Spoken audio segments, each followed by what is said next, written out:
this experience. I'm your host Aurora, and I'm very happy to be spending some time with you today. I hope the COVID-19 confinement is not too hard on you. I know the struggle is real. A lot of people are suffering from loneliness, anxiety, uncertainty is really tearing people apart because they don't know how long this is going to take. And it's very, very tough times that we can use to be more resilient in the future and just work on ourselves and reflect and see what we can do differently once everything is more easy. Let's just say easy, because it's not going to go back to how it was. There's going to be a new normal, and that's totally okay. And you can use this time now to be functioning well in the new normal.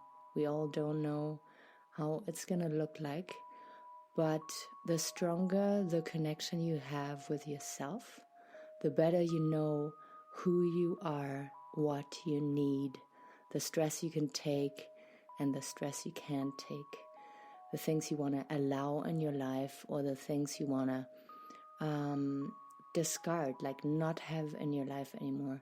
You can make those decisions. With this podcast here, I want to help people to be at peace with their past and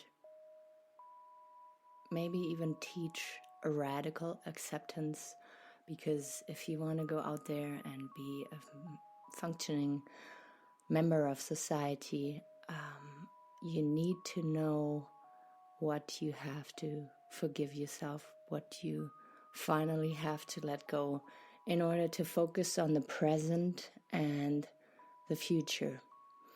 I talked about undivided, unconditional attention, presence the other day, and that is, in my mind, the number one tool you need to connect with people, but also to connect with yourself. So in the meditations here that I post, you can put your phone aside and just listen to my voice guiding you through that meditation and helping you to spend some quality time with yourself. And today I want to talk about why I believe it is so hard to change habits that don't serve us anymore. It is habits or behaviors that annoy us, that don't lead us anywhere, that I want to address today. So let's start with habits. And I think habits and behaviors just go very, very closely, but hand in hand, let's say. Habits are things that you could see from an outsider's perspective. It is things that you do, be it smoking, be it consuming drugs, be it like little tics, OCD, obsessive compulsive disorder, people that want to control all the time, are more behaviors. But let's start with the habits. Let's go into smoking and maybe binge eating, emotional eating. The thing you have to know there, if it's about you or if it's about another person, it is a very deep-rooted need that makes us do those things. And that's why when we decide to not do those things anymore, just from a mental level, it is very, very hard to do.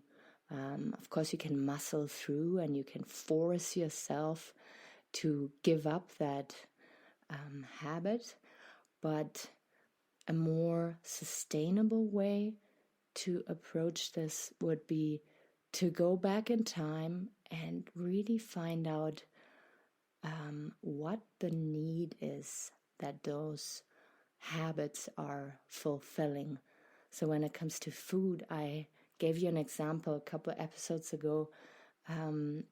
Your relationship to food is highly influenced by your family, the way you grew up, and the relationship you have now is also influenced by how you view your body.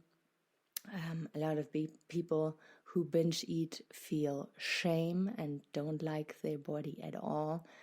And that shame, that sadness, that depressive, heavy feeling makes them eat food because it gives them a sense of happiness and joy, temporarily, of course. It's a cycle because they feel good while they eat, and then afterwards you feel shame and guilt, and it starts all over again.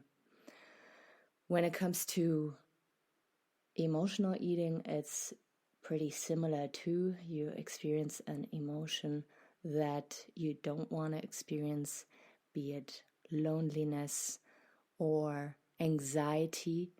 And in the past, as a child, your parents or your caregivers soothed you with food. Then nowadays, of course, too, you will help yourself out with food, and it will give you a good feeling temporarily. And if you know that it is that deep loneliness that makes you engage in those happiness, then you can try and fill that void, or fill that, exchange that habit. If you were to take it away from someone, there's a void, and some people rather keep that habit, that behavior in their life instead of being in that void. So what I like to say there is that you have to find something to substitute the behavior that you want to change. And for a lot of people, it is sports, and then they exaggerate with sports and get addictive that way. I always like to guide people into the creative direction, like start a new hobby, create something that gives other people joy and supports them, because a sense of belonging and supporting others can be so much stronger than your feeling of loneliness then. And if you learn to, I don't want to say escape loneliness, because feeling lonely at times is okay too, but if you know that you can create something while you are alone in order to serve others, it can be a way bigger, it can have a way heavier impact on your well-being than engaging in binge eating or going back to your cigarette. I'm sure you understand where I'm trying to go with this monologue here. Another thing is behaviors. So if we have people in angry states or depressed states, we can also go back in time and find out what made that person so angry, what makes that person so depressed nowadays. And I know it's very simple to say, and there's not only one cause, there's so many causes that lead to depression and anger, difficulties with angry feelings.